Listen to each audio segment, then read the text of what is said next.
بیګا شپه شاوخوا 8 بجې افغان ځواکونو د ډیورنډ فرضي کرښې په اوږدو کې د پاکستاني عسکرو پر پوستو او پوځي تاسیساتو غچ اخیستونکي عملیات وکړل چې پاکستاني لوري ته ګڼ شمېر ځاني او مالي زیانونه واوښتل. دا بریدونه داسې مهال کیږي چې د پاکستان پوځي رژیم 3 ورځې وړاندې د افغانستان له حریمه سرغړونه وکړه. پر پکتیکا او ننګرهار ولایتونو یې هوایي بریدونه وکړل چې له امله یې ملکي وګړي شهید او ټپیان شول. له دې سره هممهاله د افغانستان ملي دفاع وزارت ژمنه وکړه چې په مناسب وخت کې به مقابل لوري ته حساب شوی ځواب ورکوي. په داسې شرایطو کې د اسلامي امارت د ځواکونو مرال د افغانستان انتقامي بریدونه او څرنګوالی د ولس ملاتړ او د پاکستان پر پوځي رژیم د نړیوال فشار اړتیا هغه موضوعات چې د څېړنې روانه خپرونه ورته ځانګړې شوې ده.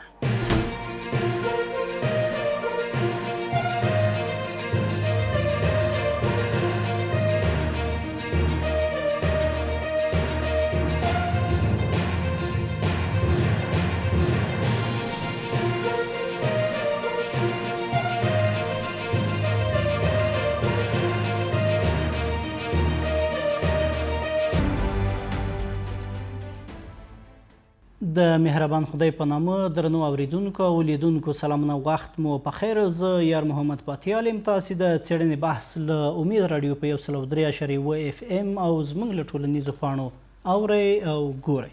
د څېړنې ګډونوال دي د سیاسي چارو شنونکی ډاکټر معین ګل څمکنی او د سیاسي چارو شنونکی ښاغلی سید عبادالله صادق. دواړه ستړي مشي، بحث ته ډېر ښه راغلاست. ډاکټر صاحب، بحث له تاسو پیل و. اسلامي امارت ویلي چې د افغانستان خاوره باید د هیڅ هیواد پر ضد نه کارول کیږي او به ونه کارول شي، خو د پاکستان پوځي رژیم بیا هم د افغانستان له حریمه سرغړونه کړې او پر غیر نظامي سیمو هوایي بریدونه کړي دي. دا دوه دریځونه څومره د پرتلې وړ دي؟ د لوی بخونکي مهربان الله په نامه تاسو ته پاتیال صاحب، همداسې صادق صاحب ته او ټولو لیدونکو اوریدونکو ته سلامونه وایم. د پاکستان د هغې ورځې نه چې دی را جوړ شوی دی، دوی د ځان سره یوه ډیپ ستراتیژي چې ورته وایي هغه لري. هغه ستراتیژي دوی ته د انګلیس نه په میراث پاتې ده. نو غواړي چې دایم دپاره د افغانستان سره دوی ستونزې ولري. پخوا هم د نصر الله بابر د یوه مقاله د وحدت په ورځپاڼه کې چې پېښور نه نشرېده، په 3 تیراژونو کې د افغانستان په مسایلو کې د لاسوهنې، یعنی څنګه دوی د لیکلي وو چې څنګه موږ کولی شول چې په کابل باندې سیاسي او اقتصادي فشار د کراچۍ د بندر په واسطه راوړو. نو په همغه وخت کې شو چې بالاخره د افغانستان حکومت اړ شو چې د شوروي اتحاد سره دوی خپلو اړیکو ته پراختیا ورکړي، چې بیا یې تبلیغات داسې کول چې دا د کفارو سره یې لاس یو کړو. خو دغسې مخته پسې تلل راتلل چې تر څو پورې په افغانستان کې مختلفې کودتاوې وشوې له باده مرغه د حکومت اډانه ولړزېده د بیخ بنسټ نه. نو چې په پایله کې داسې رژیمونه رامنځته شول چې دوی د حوصلې نه کار ونه خستو، دوی د علمیت نه کار ونه خستو، دوی یوازې په احساساتو باندې د خپل تمرکز زیات کړو، چې په نتیجه کې د افغانستان ټولنه مطلقه سره وپاشلې شوه. ډېر خلک بهر ته مهاجر شول او ډېر خلک د کور دننه په ستونزو کې راګیر شول، معیوب شول، شهیدان شول، مختلفو ستونزو سره لاس و ګریوان شو. چې دغه کې پاکستان ته ډېره سخته یوه موقع په لاس ورغله چې ته ځینې خلک یې د لنګې غوا د شیدو په څېر دغه اصطلاح ورته کاروي، چې په طرز کې پاکستان انتر اتومي اسلحو پورې ورسېده. اوس نو پاکستان وروسته له دې چې یو وارې د مجاهدینو حکومت و، په هغه کې هم پاکستان لاسوهنه کوله په چهاراسیاب و په ارګ کې. دغه مسایل ټولو ته واضح دي. خپله دوی کتابونه لیکلي، موږ هغه د دوی د کتابونو په استناد وایو. خو وروسته له دې چې بیا دلته روسان خو لاړل، بیا امریکایان راغلل. د امریکایانو په راتګ کې هم دوی ډېره زیات مفاد وکړل، یعنې 33 بلیونه ډالر یې د امریکې نه واخیستل. همداسې هغه د اس اس جي قطعې درسونه چې پې بند شوي وو ټریننګ، هغه یې بېرته بیا پې خلاص کړو. یعنې د پاکستان دپاره یو بل پیکیج و چې کیری لاګر ورته وي، هغه هم 15 میلیارده ډالر د کال به دوی اخیستی وای. د دې په مقابل کې چې خپله اراضي د ناټو قواو په لاس کې په اختیار کې ورکړې وه. نو د هغې نه وروسته چې کله دوباره اسلامي امارت بیا رامنځته شو، دوی نو د دې نه مخکې ټي ټي پي په خلاف هم دوی جګړه پیل کړې وه. هغه ټي ټي پي ډېر مشران د بې پیلوټه تیارو په طرز کې شهیدان شول. خو اوس بیا د بهانې په شکل دا خبره نیولې ده چې ټي ټي پي ګویا په افغانستان کې تمویل او تجهیز کیږي. په داسې حال کې چې اسلامي امارات وایي چې ټي ټي پي موږ پرې تړاو نه لري، نه په افغانستان کې ځای شته دوی لپاره، او دا د دوی داخلي مسایل دي، ولې بیا هم ولې په دې حالاتو کې دغه دوه دریځونه اوس څنګه د پرتلې وړ دي؟ نو وایم ځکه چې دوی دایم دپاره د افغانستان په سر باندې پروژې اخیستې دي. کله چې یو د پاکستان یو وګړي په ډله ییزو رسنیو کې خبره کړې وه، وایي سعودي ته خدای نفت ورکړي دي، موږ ته خدای افغانستان راکړی دی چې موږ د افغانستان پر سر باندې په میلیاردونو په بلیونونو ډالر اخلو. نو د دوحې د تړون مفاداتو ته چې کله راشو، په هغه کې په صریح ټکو سره لیکل شوي دي چې د افغانستان خاوره به د نورو هیوادونو په مقابل کې نه کارولی کېږي. له بده مرغه دا یو شی هم نه دی پکې لیکلی چې د نورو هیوادونو خاورې به د موږ په مقابل کې نه کارولی کېږي، چې زه اوس هم اعتراض په لرم په دې باندې. نو همدغه دی چې بالاخره دوی د ټي ټي پي تر نامې لاندې چې دا په افغانستان کې تمویل او تجهیز کېږي، دا هېڅکله نه دي شوي. ځکه یو وخت کې و چې کله دوی د ضرب غضب په نومه عملیات پیل کړل په وزیرستانونو کې، په تیرا کې، بجوړ کې. هغه وخت کې د ټي ټي پي هغه خلک چې وو افغانستان ته سره د کورنیو راغلل. ډاکټر صاحب د دریځونو پرتلې ته مې اشاره ونه کړه. نو زه درځم چې دا خبره لږه سار ته ورسوم. بیا په وروسته له دې چې کله هغوی راغلل دلته پنډغالې ورته جوړ شول، ملګرو ملتو په دوی سره مرستې کولې. خو چې د دویم وار امارت اسلامي رامنځته شو، د پاکستان د خان حکومت و، هغوی د موږ حکومت سره اړیکې نیولې وې. بالاخره څو ځله د موږ د لوړپوړو چارواکو په وساطت، ګرچې په هغه وخت کې ما ورته ویلي و چې یو وخت به دا من حیث د یوه سند در باندې وکروي، وساطت یې وکړو. بالاخره نتیجې ته ورسېدل، بودیجه یې ورته منظوره کړه، بیرته لاړل خپل هغه ته ټاټوبې ته لاړل. خو کله چې د خان حکومت د یوې کودتا، سپینې کودتا په طرز کې له منځه لاړو، نو بل نور څوک واکمن شول. نو د ټي ټي پي په مقابل کې هغوی ظالمانه اقدامات پیل کړل. ټي ټي پي د ځان نه د دفاع په خاطر باندې د دوی په مقابل کې ودرېدل. خو ټي ټي پي بیا د عقیدې په لحاظ باندې دوی د افغانستان د امارت اسلامي نه الهام اخیستی دی، غواړي چې په خپله خاوره کې دوی هم اسلامي نظام رامنځته کړي. دا د کاملا په ټي ټي پي پورې اړه لري. ولیدلی شول چې کله په تیر ځل په کابل باندې دوی ناحقه غیر اصوله دوی په تیرای وکړو په کابل کې، چې ګواکې د ټي ټي پي مشر دلته دی. هغه په عین وخت کې د خیبر پښتونخوا نه خپل انټرویو وړاندې کړه چې زه دلته یم، زه په عملا په جنګ بوخت یم، زه هلته نه یم. یعنې په هر وخت دپاره دوی دا ستونزه جوړوي. دا نن نه ده، دا د زیر په وخت کې په مغولګۍ باندې بمبار شوی دی، په ساپیو باندې بمبار شوی دی، په هغه کې په کونړ کې دوی هغه پارونکي هڅې لا تر اوسه پورې نه دي درولي او نه دروي، چې واس ورکوي دوی دا هڅې نه دروي. خو په اوس وخت کې چې کله اسلامي امارت دوباره قدرت ته رسېدلی دی، زه فکر کوم د دوی محاسبه به نادرسته وي او د معادله به د دوی په فکر برابره نه وي. بیا به درته راوګرځم. صادق صاحب، ستاسو له نظره پاکستان د څه شي په لټه کې دی؟ بسم الله الرحمن الرحیم. محترم پاتیال صاحب تاسو ته، محترم څمکني صاحب ته او د امید راډیو محترم لیدونکو او اوریدونکو ته سلام او درناوی وړاندې کوم. او دغه کوم شهادتونه چې شوي دي د فرضي کرښې دیخوا، که هغه زموږ مجاهدینو، که هغه عام خلکو، هغوی ته د الله جل جلاله نه جنت او پاتې شونو ته صبر جمیل غواړم. یقینا څنګه چې څمکني صاحب بعضو ټکو ته په ډېر وضاحت سره او تشریح ورکړله، د پاکستان هغه وجودي فلسفه څنګه ده، څنګه منځته راغلی دی، د یو جغرافیې په توګه باندې د څو سیمو نه راغونډ شوی یو هیواد ته جوړ شوی دی، او دا د یوې پروژې په شکل باندې په شروع کې انګلیسانو، بیا وروسته امریکایانو استعمال کړ، او د دوی هغه خپل سیاست په څه ډول دی، یا خپله کوم سیاسي تګلاره لري نه لري، که دا د لویو هیوادونو د پروژې په شکل باندې د هغوی د ګټو دپاره په دې سیمه کې استعمالیږي، نو دا هم داخل کې مشکلات لري، په جغرافیایي لحاظ باندې، په قومي لحاظ باندې، هم په سیمهیز لحاظ باندې مشکلات لري، او هم په نړیواله سطح باندې دا یو داسې هیواد دی، یوه داسې جغرافیه ده، یوه داسې نظام دی چې د دې مشکلات ډېر فراگیر دي، ډېر وسیع دي، ډېر واړه نه دي، او د دې پاکستان په تړاو باندې بحث همدومره وسیع دی.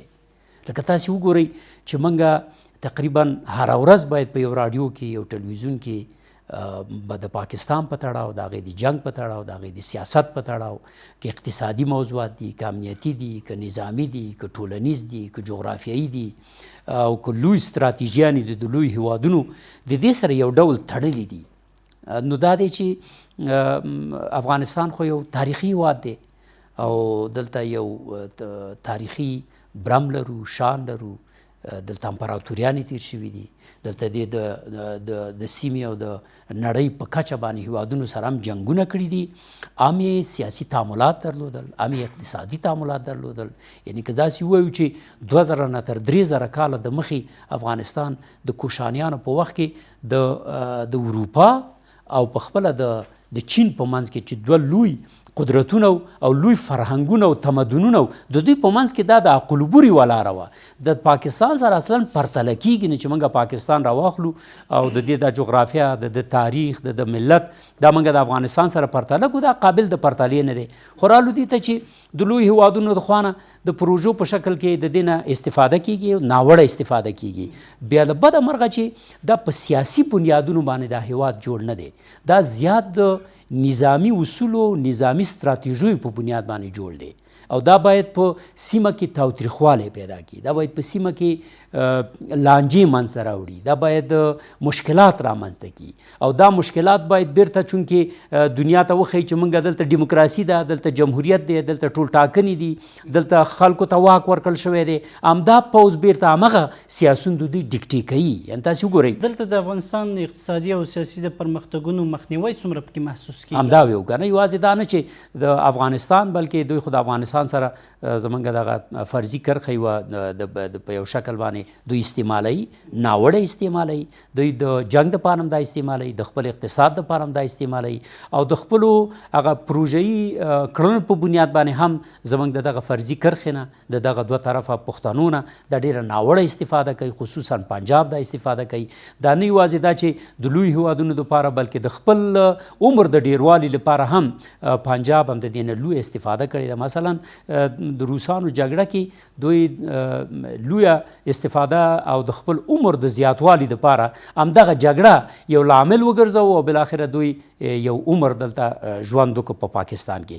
بیا د امریکایانو د راتګ سره، لکه څمکني صاحب چې ویلي، بیا د دوی غوا لنګه شوله، یعنې هلته یې سره غوا لنګه شوې وه روسان، او دلته یې توره غوا لنګه شوله. نو د دې غوا د لنګون په اساس باندې دوی شوده ولشل. همدغه دواړه اسلامي جذبه وه، ملي جذبه وه، افغاني جذبه وه، د وطن او د سرښندنو په بنیاد باندې، مګر ګټه چا ډېره وکړله؟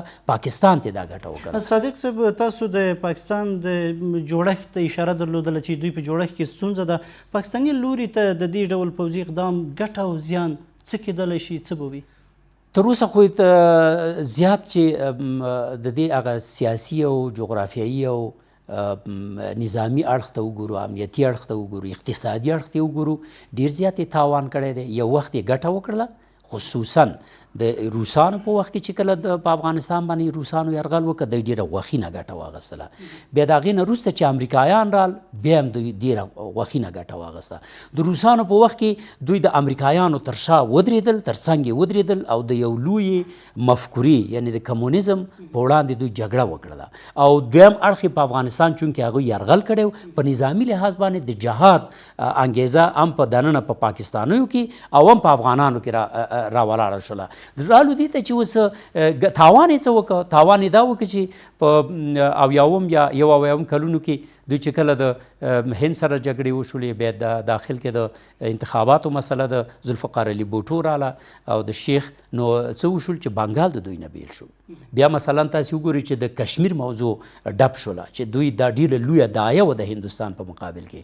بیا مثلا دوی هغه سیاچین د لاسه ورکړ. بیا د کارګل په جګړه کې دوی کارګل کې ډېره غټه ضربه ولیدله. اوس تاسې وګورئ چې همدغه نظامي اړخ چې د دوی ډېر حاوي دی په سیاسي اړخ باندې په اقتصادي دغه ټول اقتصادي اړخ هم زیاته ګټه د دوی فوجیان لاسته راوړي بلکې لوی سرمایهداران او لوی کمپنۍ چې لري هم دا پوځیان یې لري. دغه خپل دغه نو تاسې وګورئ چې بلوچستان دا اوس BLA یا BLF بلوچ لیبریشن آرمی بلوچ لیبریشن فرنٹ د دوی په مقابل کې چې دوی کمې جګړې کړي دي دا تقریبا 88 کاله دا جګړه بلوچان د څه دپاره کوي دا مذهبي اړخ نه لري دا د ازادۍ په بنیاد کوي دا نیشنلیټي اړخ لري دا ملي اړخ لري چې بلوچان باید د پاکستان څخه بیل شي دا یوه جغرافیه ده.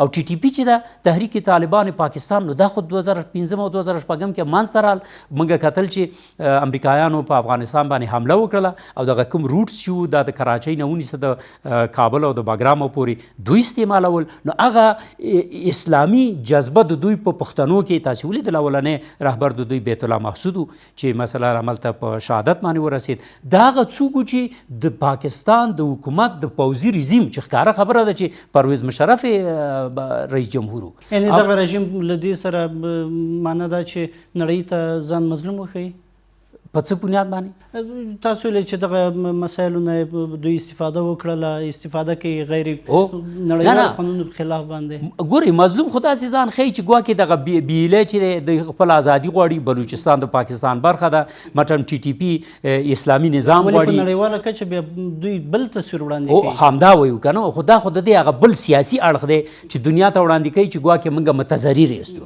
موږ یو خواته د هند نه متضرر یستو مثلا هلته هغوی را سره جګړه کوي بل خواته دوی د افغانستان په تړاو هم وایي چې ګواکې دا اوس زموږ دښمنان دي دا راغلې چې دا جګړه چې تا وکړه دا جګړه خو باید موږ کړې وي ځکه تا سره موږ خو زموږ د جغرافي یو لویه لانجه لرو دا جګړه باید موږ کړې وي نه چې تا کړې وي. کور وده درنو اورېدونکو او کتونکو اوس لپاره ورځو لنډې دمې ته. د امید راډیو د څېړنې بحث درنو اورېدونکو او کتونکو د بحث دوام ته بیا هم ښه راغلاست. په بحث کې راسره د سیاسي چارو شنونکی ډاکټر معین ګل څمکنی او دغه راز د سیاسي چارو شنونکی ښاغلی سید عباد الله صادق صاحب میلمانه دي. ډاکټر صاحب که پاکستاني ملیشو پر وړاندې د افغان ځواکونو غچ اخیستونکو بریدونو ته راشو پاکستاني ملیشو پر وړاندې د افغان ځواکونو وروستی غچ اخیستونکی مهم پیغام څه و؟ په تیر کې هم دا شوي دي اوس هم دا وشول په راتلونکي کې ممکن همدغسې په مختلفو اشکالو سره داسې جګړې وشي خو دا د هغو بېګناه وګړو په مقابل کې وه د غچ اخیستنې جګړه وه چې زموږ اسلامي پوځ د پاکستان په چمړیو باندې بریدونه وکړل نو مونږ خپل هدف ته ورسېدو ځکه چې هماغه څه چې باید غچ اخیستلی شوی واخیستلی شو خو د جګړه داسې دی چې اوس د دې دپاره چې د جګړه خو به کوو آیا د جګړه پراخیږي یا که په همدغه ځای درېږي کوم هغې نشته خو مونږ باید وي په دغې دپاره دایما دا فکر وکړو چې په صورت کې مونږ ته څه کول پکار دی د هر نوع حالاتو دپاره مونږ باید تیاری ولرو چې تر څو پورې مونږ وشو کولی د دوی هغه تېرې کوونکې اعمالو ته ځواب ووایو نو دا یو داسې واضح پیغام و چې که دوی بیا هم د افغانستان په خاوره په ملت باندې تېرې کوونکي بریدونه وکړي د افغانستان اسلامي امارت وسلوال پوځ به بیا هم غچ اخیستونکي عملیات کوي چې دا زموږ حق هم دی. ډیره مننه. کله کله ویل کېږي چې افغانستان امکانات نه لري په جګړه کې امکانات مهم دي که پیاوړې روحیه ستاسو له نظره؟ نو دواړه مهم دي خو په اوس وخت کې د پرتلې په شکل یې که ووایو د پاکستان سره ممکن چې موږ ګورو بالستیک توغندي هم ورسره دی اتومي اسلحه خو نشي کارولی هغه خو د دوی په لاس کې نه ده راغله نور زغروال ګاډي دي موږ په پرتله دوی سره قوي دي او د دوی د اردو د تشکیلات هم ډېر پخواني دي، خو اوس خبره دا ده چې په دوی کې بیا د مورال کمزوری دی. زموږ وسلوال پوځ چې کوم دی هغو په خراب او تراب جګړه کې سخته ښه سابقه لري او ډېر ښه پوهېږي، کولی شي چې د ټانګ نه ډېر تیز حرکات وکړي په ځینه وخت کې دوی. بیګا ویډیوګانو کې کتل چاته په پوستو باندې راوخته او ډېره دوی ته د موږ وسلوال پوځ ته د پوستې نیول د چمړۍ نیول دا ډېره عادي خبره ده، ځکه دوی د پاکستان پوځ نه بلکې د نړۍ د 48 هیوادونو راغلي پوځیانو سره دوی وجنګېدل. دومره لوی تخنیکي لاره چې د حد نه زیات وو. ټولې د مصنوعي سپوږمکۍ دوی په اختیار کې وي چې د غزې نه به دوی کنټرولېدل، قوي رادارونه یې لرل. لیکن د موږ ځوانانو په ډېر عادي ډول سره د دوی د پوځونو هغه د قوت نوغه یې وایستو او راغله. د پاکستان په مقابل کې د افغانانو دا یو فکر ډېر هغه دی چې موږ په پاکستان ملامت نه یو، پاکستان په موږ ملامت دی. او که چیرې موږ په ملامت وای بیا موږ په خلکو کې ولسونو کې دا جرأت هم شته چې خپل حکومت ته ویلی شو چې په دغه وخت دا ځای کې تاسې نه هغه یې دا ګرام یې. لیکن اوس حکومت ته خلک وایي چې په هر قسم کې دغه ولس دفاع باید وکړي او ګرام نه یو، یعنې موږ کې نقص نشته، نقص په دوی کې دی. دوی په موږ تیری کوي، موږ په دوی تیری نه کوو. ګوره حکومت د خپل اړخ هر څه وکړل. کله چې د ډیورن په امتداد کې تیر وار چې کله دغسې غچ اخیستونکي عملیات په کابل باندې دوی بمبار کړی وو، په پکتیکا یې کړی وو، په ننګرهار یې کړی وو، په پکتیا یې کړی وو. نو بیا هم دوی دې ته اړ شول چې وربند وغواړي. په دوحه کې وربند وشو. د هغې نه وروسته 2 راونډه خبرې په ترکیه کې ترسره شوې. خو د دوی غوښتنې داسې وي لکه اوبه چې مخ پورته بیایي، چې کوم طرف ته راغلي وي په همغه طرف ته بیایي، چې دا غیر معقول غوښتنې وي. یعنې دوی داسې غوښتنه وه چې تاسې یوه فتوا صادره کوئ چې په دغه ساحه کې چې د جنګ کېږي خیبر پښتونخوا او بلوچستان کې چې دا یو ناروا او غیر اسلامي عمل، حتی په دې پوځي رژیم باندې په کور د نن نیوکې دي هغوی ته هم غوږ نه نیسي. خو خبره دا ده چې اوس که موږ د دوی د ټولنې منځ ته سر ورښکاره کړو او نظر پکې واچوو، په اقتصادي لحاظ، په سیاسي لحاظ، په قومي لحاظ، په نظامي لحاظ دوی د ډېرو لویو ستونزو سره مخامخ دي. دوی په کومه جغرافیه کې چې د ولس اوس فی الحال ژوند کوي دا د 2.5 میلیونه خلک دي. د هغو د عیاشۍ باتۍ موضوع هم ډېره عادي خبره نه ده. دوی منابع نه لري، دوی ریسورس نه لري. دوی یوازې په د بهر نه په مرستو یا په پروژو باندې د خپل ولس یو څه نه څه تمویلوي. نو هلته دومره نابرابرۍ دي چې دا خپله ممکن باعث د دې وګرځي چې دوی د ننه منځ نه انفجار وکړي. نو په صورت کې به دوی بیا وایي چې دغه د انفجار مسؤل هم افغانان دي. نه، دا ته مسؤل یې. سمه پالیسي جوړه کړه، افغانان لاس تر کوي، دایم دپاره افغانانو خلکو ته د ښېګڼې لاس ورکړی، نه د بدګړې. اما دوی که موږ ته د نیکۍ لاس راکړي، موږ خو د دغې منطقي خلک مو دي، د یوې جغرافیې خلک یو، موږ هم لاس ورکوو. ډیره مننه. صادق صاحب، د افغان امنیتي او دفاعي ځواکونو د ولس ملاتړ په اړه به نظر څه ده؟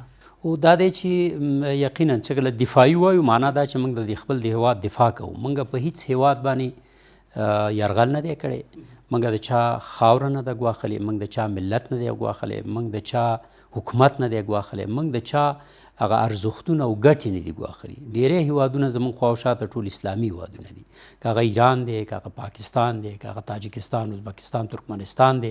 د ټولو سره ښې اړیکې لرو او د مخکې نه هم لرلې. حتی په 2مه نړیواله جګړه کې افغانانو باندې هغه د 2مې نړیوالې جګړې هغه لوګي هم رانغی، ولې چې دا غیر منسلک پاتې شو. او دا اراده او اختیار او سیاست دا د سیاسونو په لاس کې و.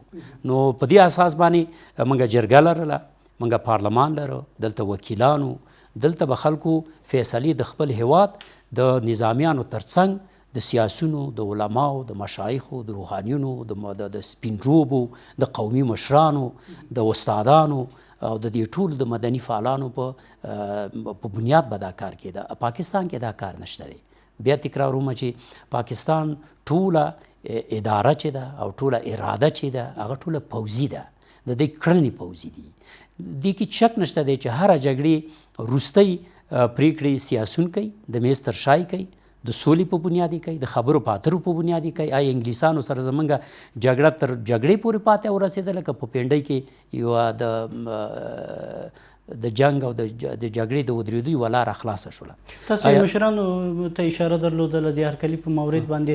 دلته به لیدونکو او تاسو عکسونه درلیدلي چې ماشومان او مشران زموږ د افغانانو دفاعي ځواکونو هرکلي لپاره ورځي چې بېګا یې څومره مېړانه باندې جنګېدلي وو. زه به پاتیال صاحب دغه د نور ماشومان خو به څه کوو، خو زه به هغه متضرر ماشوم یاد کړم چې په جلال آباد کې په بیسوتو کې د هغوی کور ویشتل شو او 18 کسان د هغوی د کورنۍ غړي له منځه لاړ. بیا یو نظامی افسر یو مجاهد ورځي او هغه غی کې نیسي، ورته وایي چې بچی څنګه چل دی، اوس خوشحاله یې. هغه ماشوم چې باید په پیسو ورکولو باندې، په یو تحفې ورکولو باندې، د ماشومانو د لوبو د شیانو په ورکولو باندې خوشحاله شي، او یا هم لږ تر لږه که هغه احساسات دغه ماشوم د 8 کلن 9 کلن ماشوم دی چې ماته مې مور، ماته مې پلار، ماته مې خویندې، ماته مې ورونه راکه، نه، هغه دغلته په شونډو باندې مسکا راځي، مخې غوړېږي. وروسته د څومره ورځو چې هغه یو خپلې دی که څوک دی د لالا ورته وایي چې ما مې لالا ته بوزه، هغه ته وایي چې مور ته مې بوزه، ورونه مې څه شو، خویندې مې څه شولې. مګر دلته چې دا په نظامي لباس کې دا منصبدار ګوري، څه ورته وایي؟ ورته وایي چې مننه کوم کاکا جانه. هغه ورته ستا کاکا ستا په څنګ کې دی، وایي اوس خوشحاله شولې؟ وایي ماشاءالله خوشحاله شوم. نو تاسې وګورئ زموږ د دې وړوکي ماشوم احساس نه، نو بیا ته ځوانانو ته ورشه، ته بیا مشرانو ته ورشه، ته قومي خلکو ته ورشه، ته بیا جنرالانو ته ورشه، ته د دې هېواد اصلي ساتونکو ته ورشه، سیاسونو ته ورشه، علماو ته ورشه. نو دوی به بیا څونه دا دی چې یو فرق د پاکستان د رژیم او د افغانستان شته دی، هغه دا چې دلته مذهبي مشران دي، علما دي، علماء کرام دي، او د دوی په لاس کې فتوا ده، د دوی په لاس کې قرآن دی، د دوی په لاس کې د وطن د ساتنې دپاره هغه لوی ارزښت دی چې هغه دین دی زمونږ. او زمونږ دین مونږ ته دا ټولې لارې ښیي. زمونږ د خاورې د ساتنه حب الوطن من الایمان دی. همداسې مونږ باید د خپلو ارزښتونو ته څنګه متحد اوسو، د هغې په څه ډول دفاع وکړو، او دا دفاع مونږ په هر وخت کې کړې ده. دا د انګلیسانو په مقابل کې شوې ده، داسې منظم پوځ مونږ نه درلودو. د روسانو په مقابل کې خلکو دا جهاد کړی دی، پوځ د روسانو په مقابل کې جنگ نه دی کړی. همداسې د امریکایانو په وړاندې پوځ جنگ نه دی کړی، عامو خلکو جګړه کړې ده. مثلا هغه وخت کې ورته طالبان چې ویل کېدل، نو دوی د دې په مقابل کې جګړه کړې ده. نو دا هغه عوامي احساسات دي، او دا د وطن په تړاو دي، دا د دین په تړاو دي، دا د لویو ارزښتونو په تړاو دي. نو دا پاکستانیان او پاکستاني جنرالان دي په دې پوه شو چې ستا به قومندۍ، تاسو به تخنیکي، خو ما سره روحیه ده، ما سره احساس دی، زه په یو ارزښت باندې او ارزښتونو ته متحد قوم یم، ملت یم، موږ یو د دې خبره کې. او تاسې ولیدل چې اکثره داخلي او بیروني سیاسونه او حتی جنرالانو تاسې هغه خبرې واورېدلې چې د اوسني طالبانو په وړاندې یا د امارت په وړاندې بعضې سیاسي څرګندونې کوي، مګر د هېواد په وړاندې تاسې وکتل چې ولاړ دي د دې تر څنګ. ډېره مننه. ډاکټر صاحب که د نړیوالو مسؤلیتونو برخې ته راشو، په دې برخه کې د نړیوالو هیوادونو یا نړیوالو بنسټونو مسؤلیت څه ده؟ نو وروسته له هغې چې ټرمپ قدرت ته رسیږي، نو دا ډیره واضح خبره شوه چې هغه وویل چې موږ ته نوره هیڅ ارزښت مهم نه دی، موږ ته یوازې ګټې مهمې دي. د دغې سره نوره د نړیوالې ټولنې ارزښت یا د یغو عکس العمل یا غیر عکس العمل دا نوره هیڅ د قابل دی، سمې نه دی. اوس بیا هم د اوس دپاره چې د ملګرو ملتو موسسه موجوده ده، لا تر اوسه پورې د منځه نه ده لاړه. په دوی باندې چې موږ منشور د ملګرو ملتو امضا کړی دی، موږ حق پې لرو چې دوی د افغانانو په سخت حالاتو کې لاسنیوی وکړي. حد اقل د دوی دایه خو نړیوالو نورې نړۍ ته وښیي چې افغانان سره څه کیږي، ولې کیږي. یعنې یو بنیادي یو نظرانداز به په کړی و په دا باندې، خو چې دا نه کوي. نو په کار خو دا وای چې بالاخره دوی په پاکستان باندې زور راوړی وای، لکه څنګه چې په ترکیه کې 2 وارې د هغو هېوادونو چا ملګرو ملتونو. نو په اوس وخت کې خو د ملګرو ملتونو موسسه مطلقاً یو خو ارزښت یې لاسه ورکړی، بل د امریکا په لاس کې ده. امریکا چې ووایي چې زه دا کار کوم، دوی مخکې له دې نه خپل نارې پورته کې وایي چې موږ هم دا کار کوو. له بعده مرغه د دوی نور ارزښت نشته. اوس نو څه کیږي، اوس باید څه وشي. دا مهمه دا ده چې اوس هغه هیوادونه، دوست هیوادونه، هغوی هم موږ ترنه یو څه ګیله مني و چې تاسې ولې دا د حق موضوع بیان نه کړه. آیا دوی په دې نه پوهېږي؟ دوی استخبارات خپله په رپوټونو کې دا نه ده ویلې چې د سیمه کې څه کېږي؟ خو له باده مرغه چې اوس موږ هغه نړیوال سټیج ته نه یو رسېدلي، دغه سټیج د پاکستان په لاس کې دی. عملاً هغوی د دغه سټیج نه کولی شي چې د موږ په مقابل کې هر نوع پروپاګنډا وکړي او د خلکو اذهانو یا هغو ته یو داسې ذهنیت ورکړي چې ګویا افغانستان زموږ په کورنیو چارو کې لاسوهنه کوي، در حالی کې چې موږ هیڅ دا کار نه کوو او نه مو کړی دی. او که بیا یې کوو بیا نو په ډاګه هم وایو چې زه یې کوم. هغه هېوادونه چې افغانستان سره ښې اړیکې لري، مثلا چین، روسیه او ورته نور هېوادونه، دا د افغانستان د غږ پورته کولی نه شي په نړیوال سټیج کې؟ خو همدغه نه ما ګیله ده چې تاسې ولې دا واقعیتونه نه درکوئ. منځنۍ اسیا هېوادونو ته زه وایم، ایران، روسیې، چین ته، هند ته، یوازې هند خو د جنګ وغندلو د تیری. دغو ته زه وایم که چیرې په افغانستان کې ګډوډي راغله، دارې ورته به تی ګورې چې د ورال غرو ته به دغه جګړه در رسېږي روسانو، او ایران خو به بیخي په لوله پاکي. همدغسې به د کازاخستان تر انتارکتیکا پورې به دا ټوله منطقه ور واخلي. چین به په ځان په سترګو نه ګوري سره د دومره لوی هغه نه عظمت نه چې دوی خپل کړی دی. دا خو داسې هغه نه ده، دا خو یوه ډېره خطرناکه لوبه ده.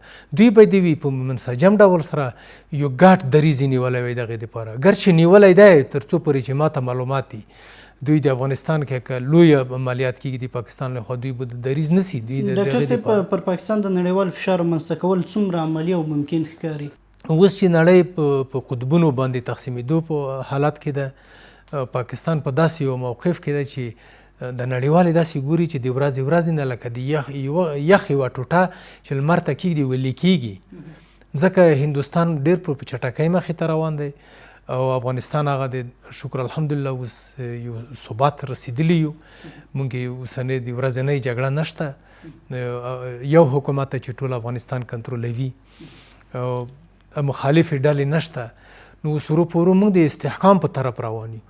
نو د پاکستان دننه چې کوم مسایل روان دي، هغه په خپله د پاکستان لکه په وجود کې چې یوه ډېره قوي ناعلاجه مریضي ورته ولګېږي، هغه پاکستان خوري د منځ نه. نو زه فکر کوم د ځینې هېوادونه هسې په دې پوهېږي چې سخت مریض ته وایي خیره مه کوه. نو خبره دا دی چې هغوی هم په ډېر ژور ډول سره د خپل استراتیژي پالیسي په نظر کې لري. نو شرقي و غربي بلاک جوړېږي. نو د شرقي بلاک دپاره افغانستان حتمي او ضروري دی چې باید ورسره وي، او که دا نه و ورسره نه ممکن دی. کور ودان. صادق صاحب، که بحث راټول کړو په دې پوښتنې باندې، که پاکستان خپل چلند او پالیسي بدله نه کړي، پایله به څه وي او د چا په ګټه به وي؟ عیناً لکه څنګه چې بنګال د دوی نه بیل شو، ډاکا او کشمیر کې ورسره څه وشو. اوس عملاً بیلې مخکې چې ما ویلې بیلې د ازادۍ غوښتنه کوي او پښتانه که یو وخت پورې خپل حقوق غوښتل، اوس د عدم تشدد فلسفه د دوی نه وتلې ده. ځکه دغه د 70 کالو نه زیات ته د عدم تشدد په بنیاد باندې د پاکستان سره مخکې ځي، مګر هغه پوځیان د قبایلي سیمو پورې رال، ایجنسیانو پورې رال، کورونو ته دې ننوتل، کورونو نه یې ویستلی او یو بد ناتار یې در باندې پیل کو او ستاسې هویت یې وګواښه، ستاسې هغه پښتني ارزښت یې وګواښه، تاسو ته اصلا ارزښت نه درکوي. چې نه یې درکوي نو د دې دپاره دوی اوس هغه خپلې هڅې په نظامي لحاظ باندې پیل کړي دي. ځکه هغه یو عام متل دی فارسي کې وایي که نه، بتنګ آمد بجنګ آمد. اوس رالو دې ته چې جګړه واقعا د حل یوازینۍ لار نه ده. جګړه به پیښیږي. جګړه تاسې وګورئ د هند سره چې دوی په پوله باندې جګړه کوي، یا دوی تیارې استعمالوي؟ نه استعمالوي. خو هغه توپچي دی او هغه پیاده عسکر دی او ټانکونه دي که نه. ښارونو کې څوک خبر هم نه دي. ډېره بزدلانه عمل یې وکړو چې تا سره په سرحد کې یا په اصطلاح په فرضي کرښه باندې زمونږ عسکر جنګیږي او ته د اخوا نه جنګیږي، پوستې دي چوڼۍ دي ته جنګیږي، نو تا سره خو د عسکر جنګ دی که نه. ته د عامو خلکو سره څه کار چې ته تیاره راولي او په کابل بمبار کې، په ننګرهار بمبار کې، په پکتیا او په دې سیمو باندې بمبار کې، په قندهار بمبار کې. د دې بمبار علت څه دی؟ انګیزه څه ده؟ ته څه غواړې وښیې؟ هم موږ ته، هم خپلو خلکو ته، هم دنیاوالو ته. دنیاوال باید د دې خبرې پوښتنه وکړي چې تا څنګه دغه هوایي حریم کراس که او نقص دې که او داخل د افغانستان کې د دوی پایتخت ته ویشتو. دا ته څه ښیې خلکو ته؟ رالو دې ته چې هغه جګړه باید ته ډیلې ویشتلی شي. ستا چې کله په سرحد کې د کشمیر په سرحد کې د هند سره جګړې، آیا تا کله په ډیلي باندې حمله کړې ده؟ وایي ته دا کولی شي؟ تا پلار هم نشي کولی، دومره دې وډبئ چې اسلام آباد له په بل مخ باندې واړئ. نو دا ته نشي کولی، ما سره یې ولیکې. نو په دې خاطر باندې د پاکستان په ولس باندې، په سیاسونو باندې، په علماو باندې، په طلباو باندې، په ټولو هلته چې کومې ډلې دي او هلته سرګرمې دي، په دې باندې زمونږ غږ دی چې تاسې د خپلو پوځیانو نه سیاسي هغه چې کومه اراده ده دا واخلئ تر څو چې زمونږ او ستاسې مسایل حل شي. ډیره مننه د سیاسي چارو شنونکی ډاکټر معین ګل څمکنی او د سیاسي چارو شنونکی ښاغلی سید عبادالله صادق صاحب چې راغلی د افغانستان ځواکونو لخوا پر پاکستاني لوري غچ اخیستونکي بریدونو په تړاو مرا سره خپل نظرونه شریک کړل. درنو اورېدونکو او کتونکو له تاسو هم نړۍ مننه چې د بحث تر پای شي به وي. تر بیا او بل بحثه ښې چارې الله مو مل شه.